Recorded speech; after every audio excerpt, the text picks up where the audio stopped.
Good morning po and welcome po sa 5th generation hobby shop. Welcome po to another vlog. Welcome po to another video testing. So ngayon po, meron po tayong bagong unit na i-review po. I-unbox po natin. Bali, shoutout po natin si Sir Randy.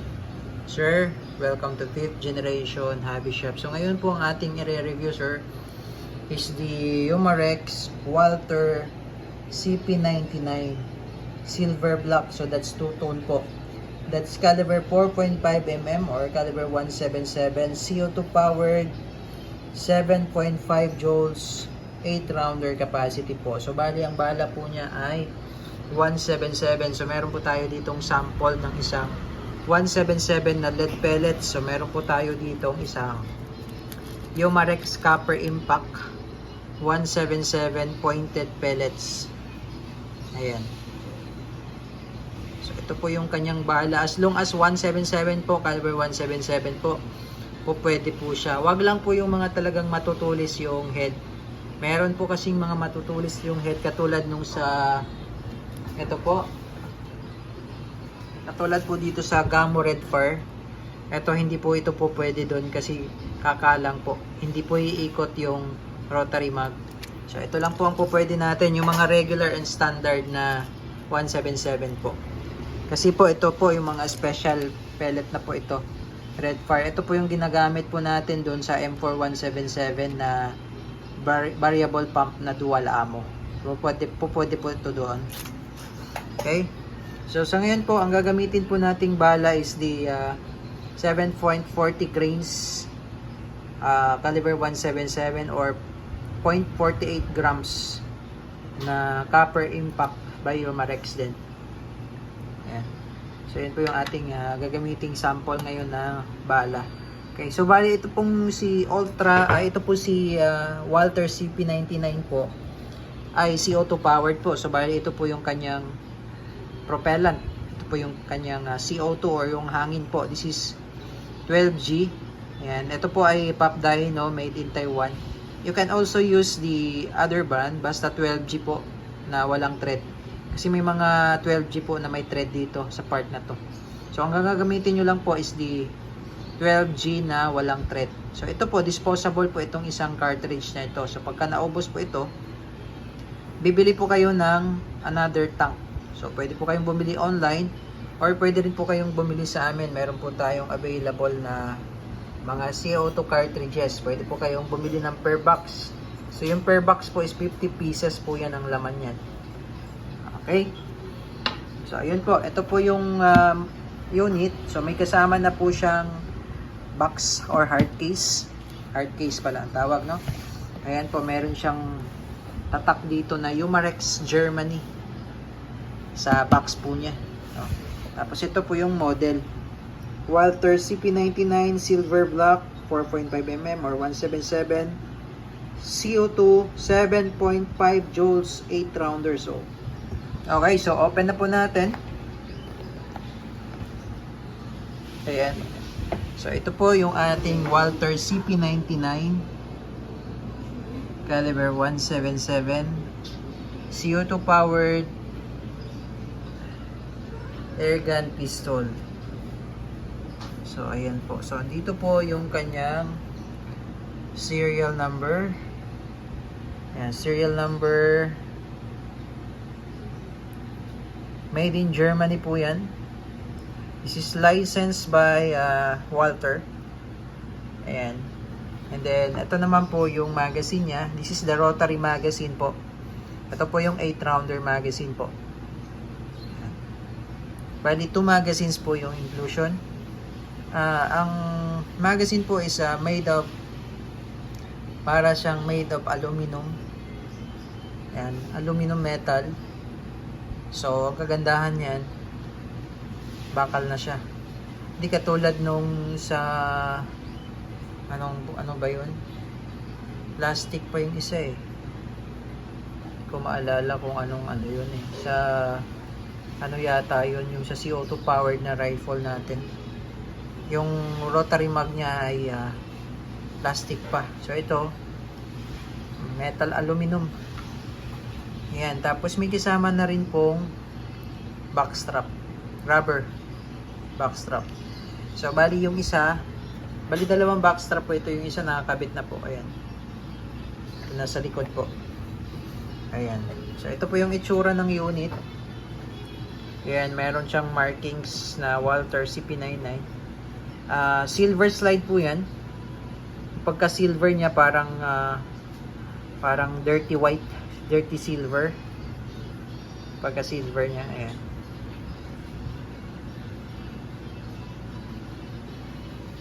Tapos meron siyang markings dito sa grip, Walter.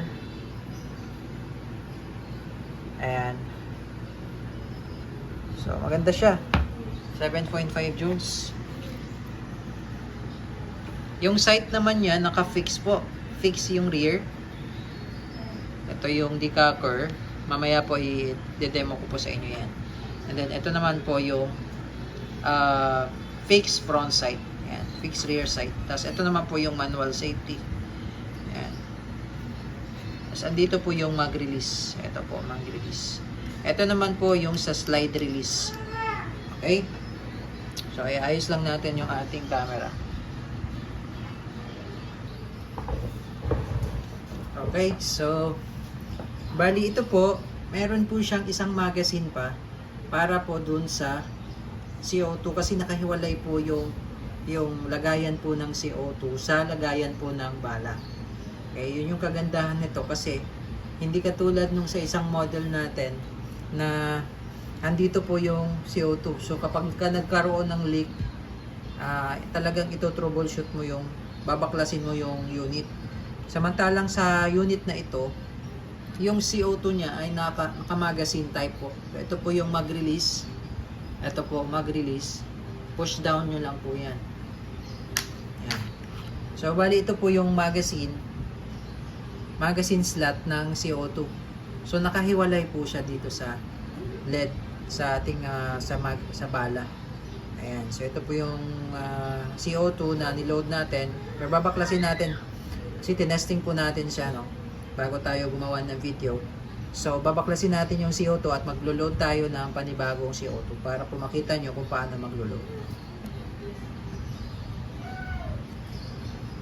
Okay, so, ipapakita ko lang po sa inyo kung paano yung pagbabaklas. Kung halimbawa, may CO2 kayong nilagay, tapos aalisin nyo, ganito lang po. Meron po dyan open, tapos meron pong power. Yung open po, yung arrow kung saan nakatutok, gaganon nyo lang po.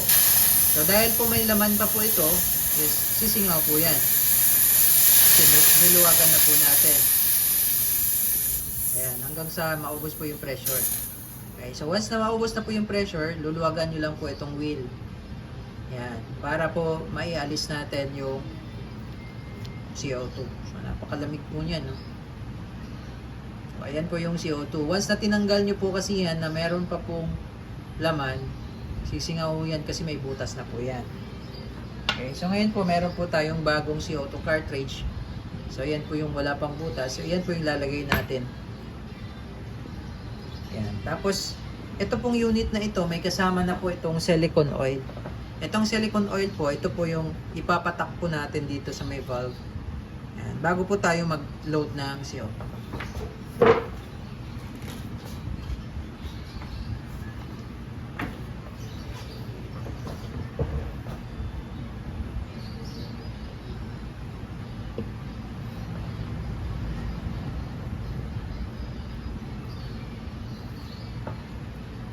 So ito po, lalagyan po natin ng CO2 cartridge. Okay? So ngayon po, kung mapapansin nyo po, yung pinaka mag base niya, naka-engage po siya doon. Sa kanina kasi tinwist natin siya, no? So hayaan nyo lang po muna siyang ganyan.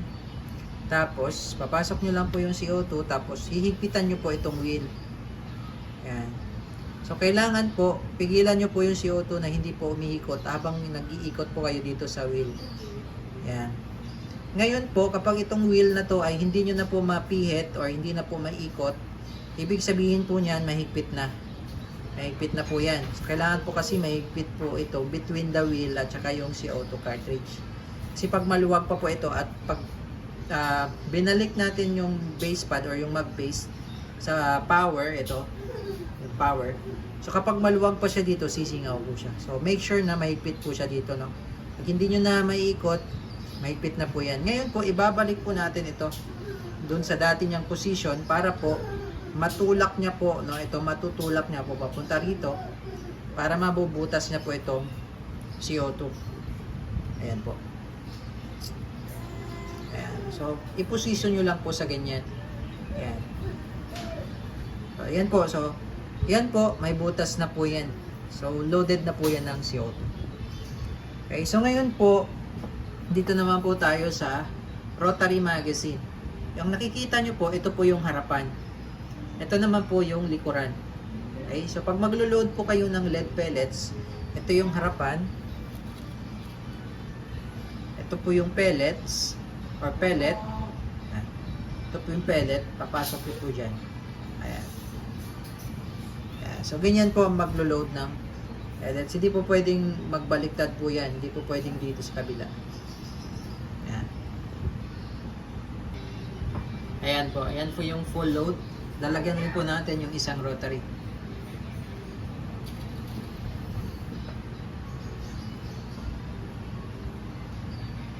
Okay, so ayan po. Ngayon po, ilo-load natin siya dito. Ang loading slot niya po, nandito po sa may slide.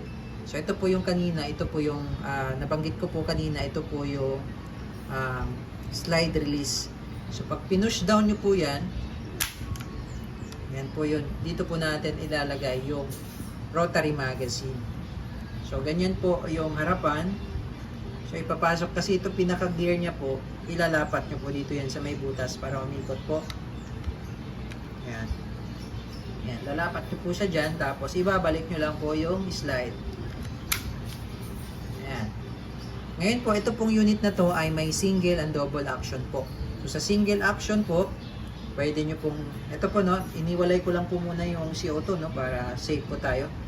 No? Pwede nyo pong ikasa sa single action. Kakasan nyo lang po, no? Ayan. So, pansinin nyo po, yung trigger niya, no? Nakakasa na siya. Ayan. So, ngayon po, nakakasa siya. Ngayon po, kung ididikak nyo, halimbawa po, hindi nyo po itutuloy iputok, pwede po siyang madikak. Mayroon po siyang decaper. Ito po yung decaper niya. Ayan. Push nyo lang po. Pababa. Ayan. So, nadidikak po siya.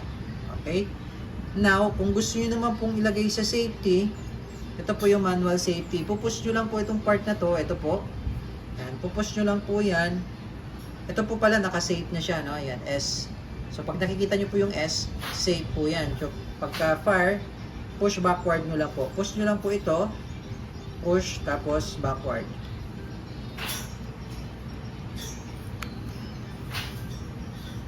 Ayan. So, yun po yung push backward. Ayan po yung fire. Okay, kung makikita nyo po red, yan po yung fire. Tapos, pag makikita nyo po yung S, push forward nyo lang po, yan po yung fire. Okay? So, pwede rin naman pong hindi ito gagamitin yung manual safety. Kasi just in case na nakasan nyo, halimbawa nakasan nyo to, pwede nyo siyang itikap. Pero kung halimbawa naman na nakaload yung CO2, yung magazine, lagay nyo na lang sa safety. Ayan. Ayan, safe. Ayan. Okay. So, testingin po natin itong dalawang magazine. Tapos, hindi pa po natin ito nasubukan dito sa lata ng Century. So, susubukan po natin dito sa lata ng Century kung ano po yung magiging result.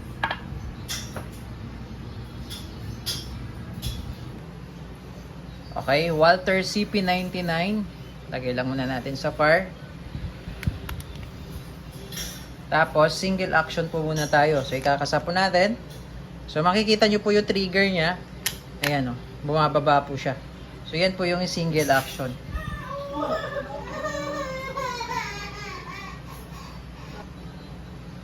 Okay, firing po, single action.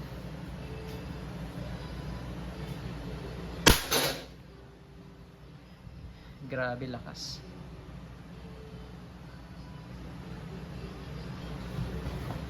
Okay, so ito po yung lata. Entry point. Sa pangalawa, hindi po siya tumagos. Ayan, hindi po siya tumagos. siguro po nayupi na yung bala. Pagpasok dito, nayupi na siya. So ito po yung lata. Entry point, tumagos. Exit, hindi siya nag-exit. Dense lang siya, malaking dense. Okay, so sa ano po yun, sa single action. Subukan naman po natin sa double action. Okay, kapag sa double action naman po, hindi nyo na po kailangang ikasa. Direkta na po sa trigger. Firing.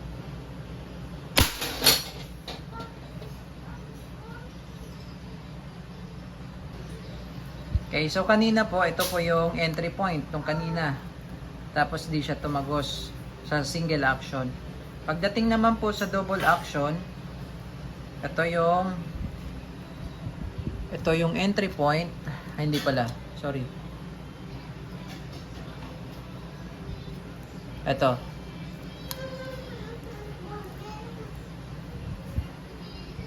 Ito yung entry point. Ito pala yung entry point. Tapos dito siya tumagos. Yan. So lagyan natin siya ng markings, no, para hindi tayo malito. So kanina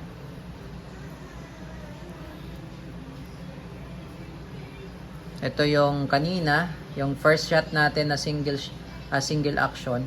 Tapos nandito siya, hindi siya tumagos.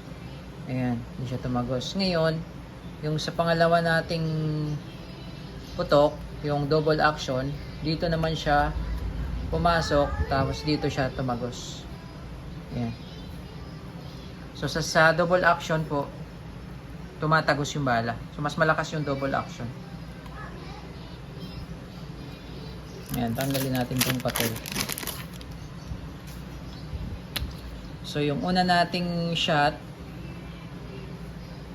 ito yun. Yan yung una. Yan yung 1. Tapos hindi siya dito tumagos. Yan yung 1. Sa pangalawa, ito. Ito yung pangalawa. Tapos dito siya tumagos. Ayan yung pangalawa. Okay, susubok tayo dito sa part na to. Okay, so double action pa rin tayo. Firing.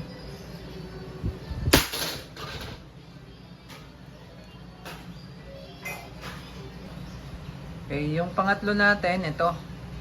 Nawasak yung lata, entry point. Pero hindi siya tumagos. So, nag-dense na siya dito. Ayan. Okay, more shots. Okay, firing.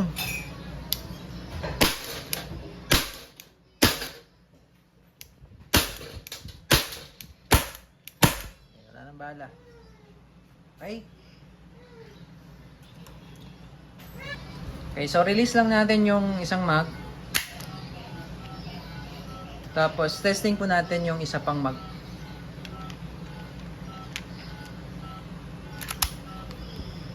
Okay, firing.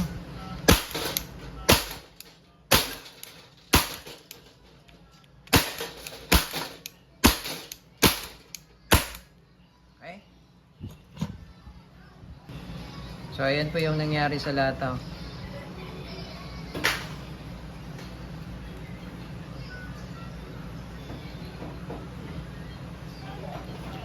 Okay, so yun naman po, Walther CP99 Airgun Pistol.